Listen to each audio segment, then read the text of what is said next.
Hey guys, welcome back to CLOWNFISH TV. This is Kneon. I'm here with Geeky Sparkles. Hello. And we're going to do another video on Safespace and Snowflake. Yep. I can't believe we're doing another video on them, but it has gone from bad to worse. Now the LGBTQ plus community is saying that they're tone deaf. Oh, they were already saying that.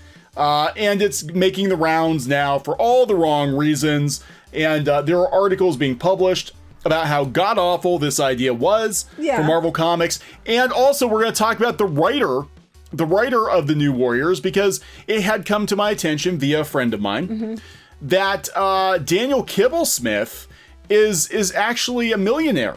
He's a millionaire kind of playing with Marvel Comics. Well, he's playing with something. He is, and we're going to talk about that too, and sort of, you know, my theory anyway, that the comic book industry kind of got to where it's at right now because it is a plaything for Hollywood. It's not a theory, but anyway. It is a plaything for people who have incomes coming from someplace else, right. Usually a spouse or rich parents, because the comic book industry does not pay enough. So we're going to talk about Snowflake and Safespace a little bit.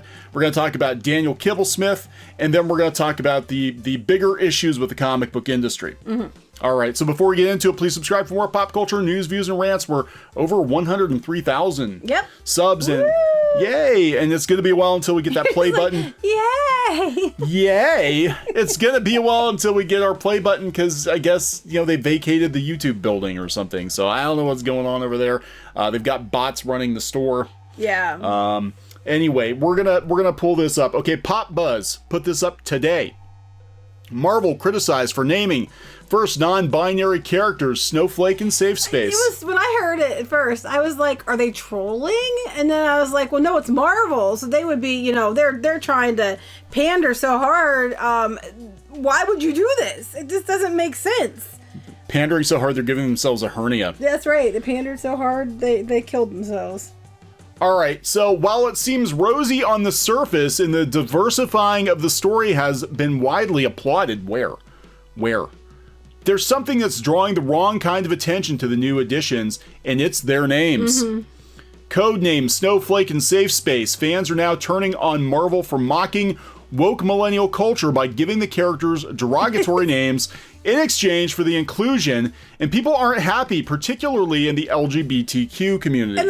And Kibblesmith was like arguing that we're trying to take these negative names and make them positive, and, you know, misrepresenting what some of the names were anyway, and then we're going to make them positive. And no. People thought he was trolling, but let me pull this up and I'll show you that he's not trolling.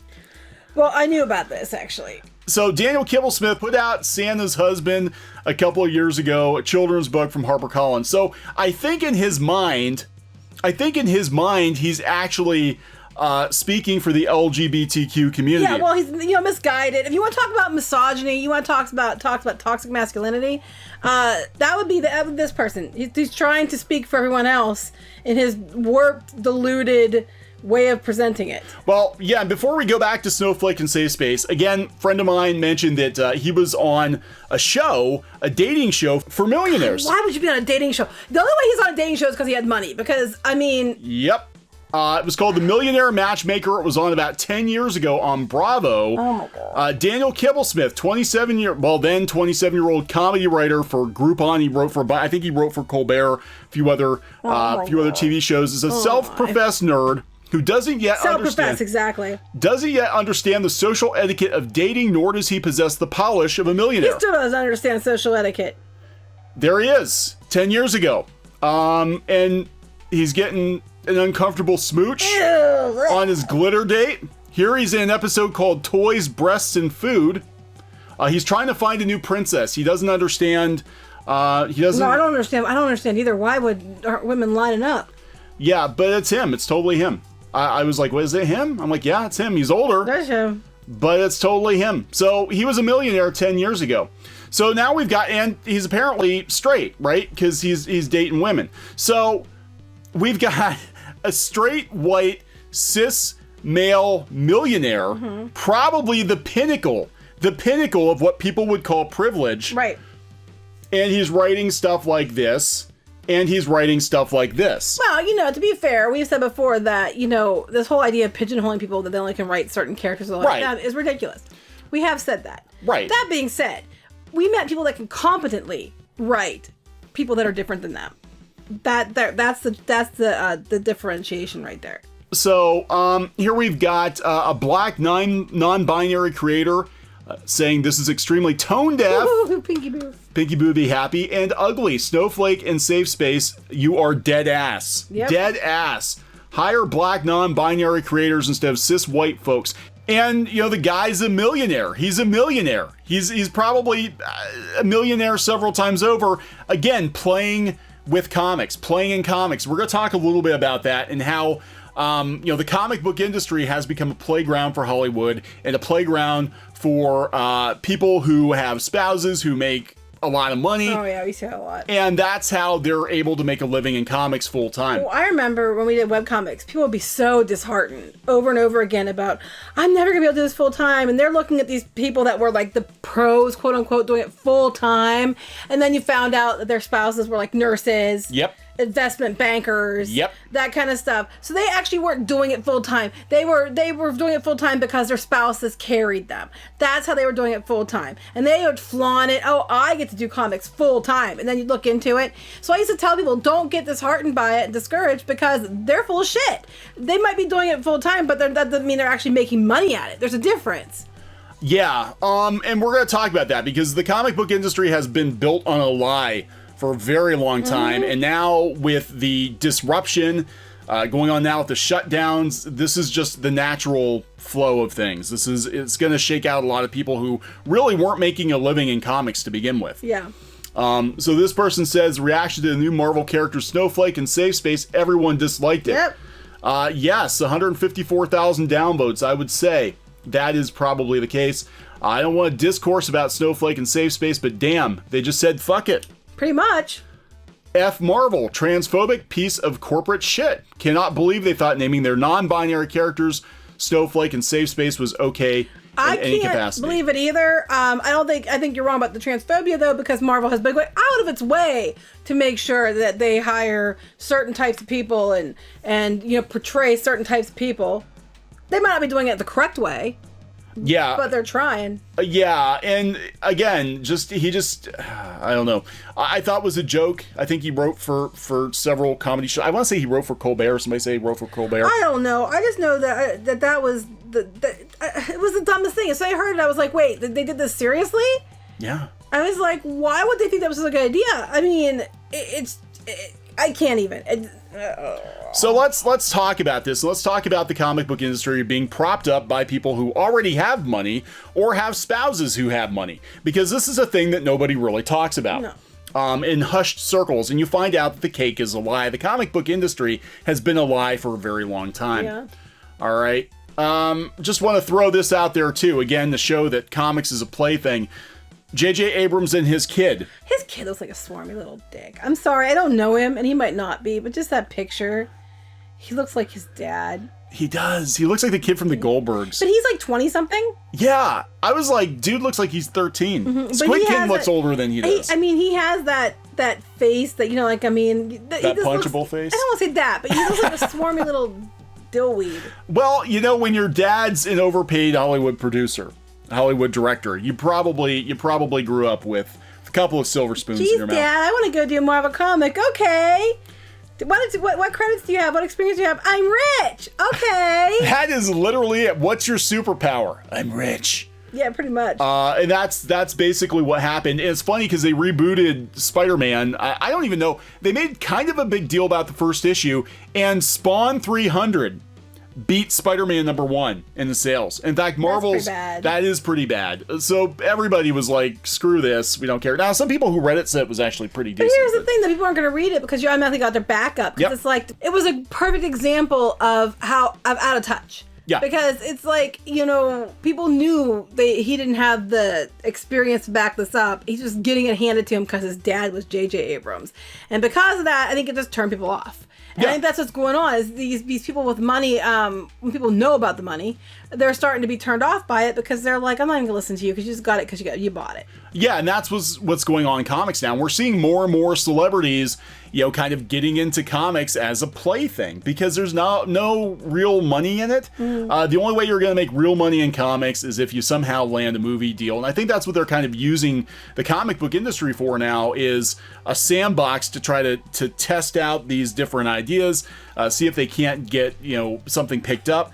All I keep thinking of is that sandbox is a litter box because it's a litter box. They have not had many good ideas coming out of that sandbox. No, but look at the comic book publishers. They're propped up by two of the most powerful movie studios, Warner Brothers and Disney.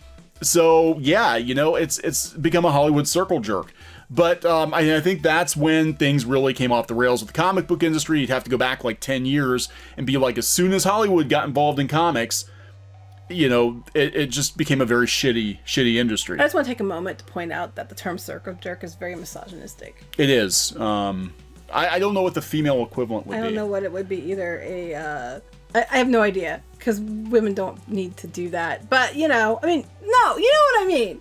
Some women would argue with you. I don't mean it that way. Anyway, what are you talking? I don't know what we're talking about. Anyway. That's not what I meant. But anyway. Let's talk about how dire the comic book industry was before the shutdowns, right? And we've talked about this a little bit before, but now's a really good time to remind people that the comic book industry has been propped up by working spouses for a very long time. Yes. And I'm not saying that you can't make money in comics. I'm saying that very few people working in comics make what a lot of people would consider a living wage. That's why we walked away from it, guys. Yeah. We were up there. We had the agents and all that crap, and it was such a joke. We're like, we literally can go do anything else. You could work at McDonald's. You could work at McDonald's and make more money than some of these advances. Yeah, there are advances right now for major publishers. We're talking $10,000, $15,000, and that's before your agent cut. I don't think it's even that high. For books, yeah, we've heard Scholastic drop their advances for newbies down to like $5,000. Yeah, at that point, you're talking to work over 2 or 3 years too, by the way. Yeah. It's not like 1 year. It's like 2 or 3 years worth. And you don't see a penny until you pay back your advance. It's basically, for those of you who don't know how the traditional publishing model works, they more or less give you a loan against your projected sales, and they might give you, $25,000 or something if you're really, really lucky, and it's going to take you probably a year or two to make the book, and then you're not going to get a damn thing until your book earns out. Then you make more money. Yeah, earns out means that you paid back your loan, and then Right. you get more. Most of them half the time made more dollars than earn out. Most of them don't sell enough. You always hear about everybody's like, oh, Raina Telgemeier and Dogman, and believe me, they are less than 1%. Yeah. Less than 1%. I'm thinking of somebody who kept getting book deals repeatedly, even though they didn't earn out on any of them, and I still don't understand that one. And they admitted to it. Yes. They actually admitted. They said in a blog post, they're like, yeah, none of my books have earned out, but they were doing comics for like 10 or 15 years. But they said that if it wasn't for grant money, they wouldn't even be able to And the pay the kicker rent. is people that could have maybe sold books aren't getting the opportunity because these people are squatting in the industry. So I'm not saying they're bad writers or anything. No. It's just that they can't sell books. Well, that's it. In comics, this goes back to the fact that the comic book industry stopped being an industry a long time ago. Yeah, I wouldn't even say industry. It's not. It's basically about, kind of test. Party. It's a party. It's a comic books party. It's a party. It's a bunch of people who like to draw, and sometimes there's money involved. Sometimes there isn't. More often Apparently than there's circle jerks. Apparently there is, because it's a party, right? So anyway, this article, I bring this up a lot, and this isn't to throw shade at this artist, actually. I think he's very good. This was on The Beat a couple of years ago, as Brian Chirilla, I think his name is, and he talked about how he was only making like $25,000 a year working for, I think it was Boom, might have been Boom, and he was doing everything. He was doing pencils and inks, and like you did. You always did everything too. And he basically said his wife had to pay the major bills, and his paycheck basically just went to the mortgage, and that's it. But if his wife didn't work, he wouldn't be able to do it. But he was also like, I work 7 days a week. Yep. I'm working 12 or 14 hours a day. Yep, and you get $25,000. $25,000 a year if you're lucky. If you're lucky, and that was a couple years ago. That was a couple years ago, and things were better. So look, this is the chart. They did a survey of cartoonists and people working in the comic book industry. Again, I'm not talking about top shelf Marvel and DC creators. We're talking about the vast majority of underlings working in the industry. Less than $12,000 a year. $12,000 to $24,000. I would say most people, if you're working for like IDW or Boom, you're probably in here. So more than 3/4 of the chart. Yeah. More than are anybody making under 25 or like 50,000 and under. Yeah. Yeah. I mean, this isn't even, I wouldn't even consider a living wage. Depends on where you're at. And a lot of these people are in New York. you're in or California. LA. You can't even get into a living wage until you get up into here. And look at this little slice. Up here is like living wage and above. All these people down here aren't making a whole lot of money. And the vast majority are in here. And I can tell you, as someone who's worked for some of these smaller publishers, this $25,000 a year, that sounds about right. That's the blue. That's the blue. Yeah. So here, forget getting rich. Can artists even make enough to get off? That's a circle jerk. Can artists even make enough to get by off their art? Mostly the answer is no, they can't. Almost 60% of artists who responded shared they can't make a living off their work. What that means is many artists live interesting double lives. Many mentioned that they did freelance illustration, animation, advertising A lot of people work. have 2 jobs. Well, okay. And this is what happened. This is what happened with me when I was working in comics. And I never went all in because we couldn't afford to. No. I always had a day job, and we'd come home and I'd We only went all in when we had to. When we had to. We got kind of our back was up against the wall. We got laid off. I got laid off, and then we kind of went into comics full time. But then we started looking at the money. We're like, oh my God, nobody can live on this. No.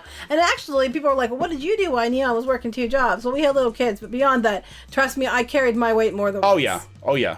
Now this is very important, because this is one thing I want to bring up. Again, this comes back to comics as a plaything, and comics stopped being a business that had to pay for itself.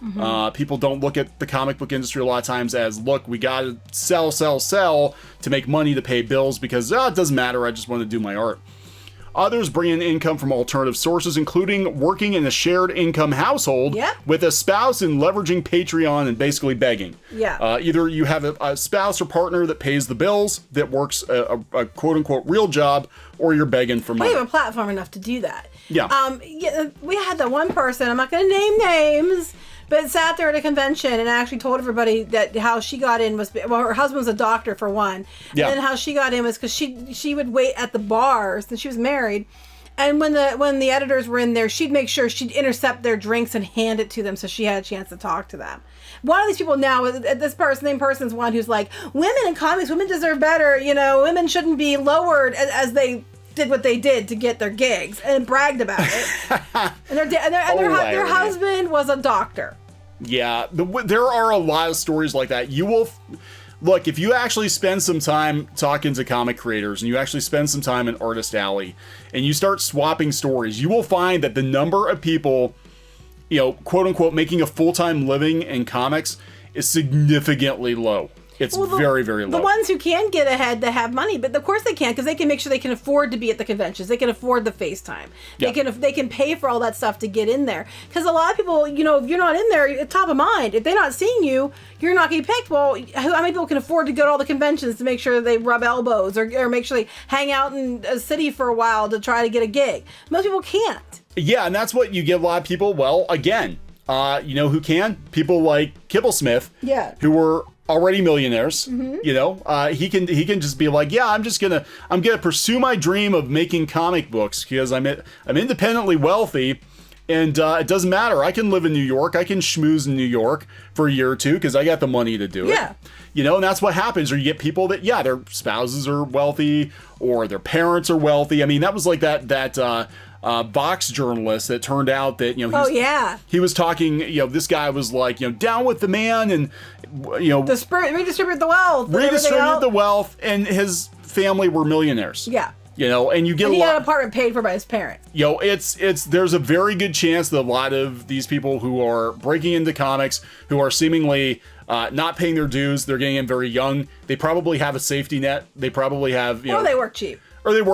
I think it's kind of both. I think you've got people who work cheap, and a lot of times people work cheap because they don't have to worry about where the money is going to come from.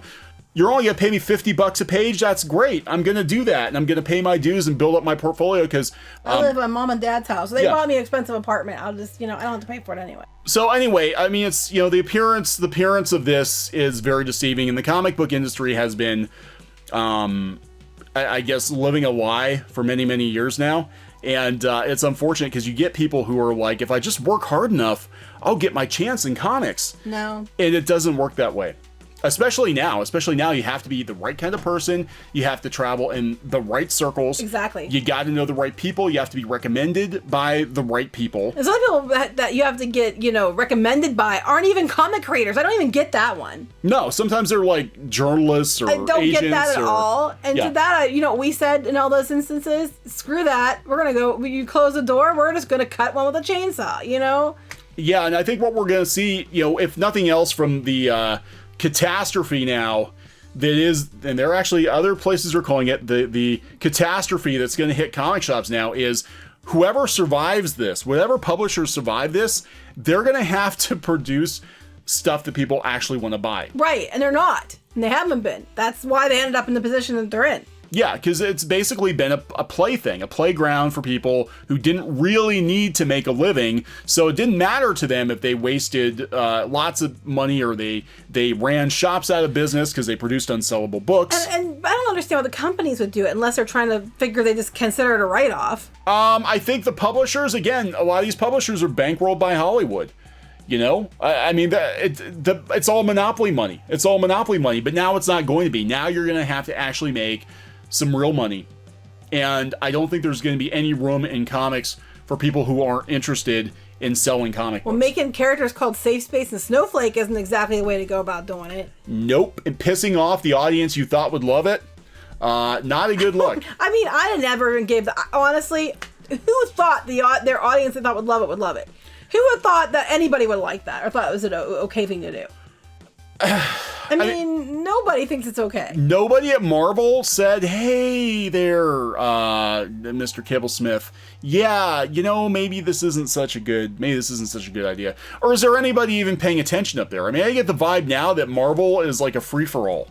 It seems like it's a free-for-all now. It seems like the editors are kind of asleep at the wheel, and there's all kinds of shit that's getting pushed through. And again, when it's monopoly money and it doesn't really matter, you can sneak all this weird shit through. It's just weird. It is weird. So it's. I don't think it's going to play well. I don't think people are going to buy this. Nobody's buying anything now. I'm just laughing because a couple things here. One, they made sure that Snowflake doesn't have earrings. Oh, okay. But Safespace does.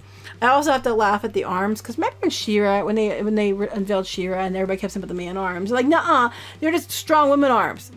Look, women's arms that are strong. I know, right? And they don't look like this, which is what She-Ra's arms look like. And she's actually, well, I can't say she, it's they. They actually have some boobage. Yeah, well, everybody, whether they identify as non-binary or not, this is clearly, by the shape of the figure, supposed to be more of a female, feminine figure. This one is clearly more of a male figure, especially when you have things going on here. But this is more of a female physique. This is a male physique. And I'm sorry, She-Ra looked like this. I know, right? And what's funny about this is it's like they literally just like color swap. Like, let's make the male one pink and the female looking one blue. That'll shake things up. That's right. It's like, because that means they're non-binary because they're breaking gender norms by picking blue and pink. Oh my god, I can't even with this. They all look like they're wearing like biker shorts. What's with the biker shorts these days? Too. I'm just saying. Everybody's wearing biker shorts. So I don't know, guys. It's not going to go well. It's not. And does it really matter? Because the comic book industry is burning down anyway. And this is part of the reason why right here we're looking at it. Well, look at this way. If you run out of toilet paper. There you go. Safespace has your backside. Well, I just meant like comics in general. Oh, okay. Not specifically these people, but Yeah. So we're going to wrap this one up. Yep. Okay, so please subscribe for more pop culture news, views, and rants, and we'll talk to you guys later. Bye. Hey guys, thanks for watching CLOWNFISH TV. Please consider supporting the channel. Go to clownfishsupport.com. That's clownfishsupport.com. And if you want to join our community, go to clownfishtalk.com. That's clownfishtalk.com. Please subscribe, ring the bell for notifications. We will talk to you next time.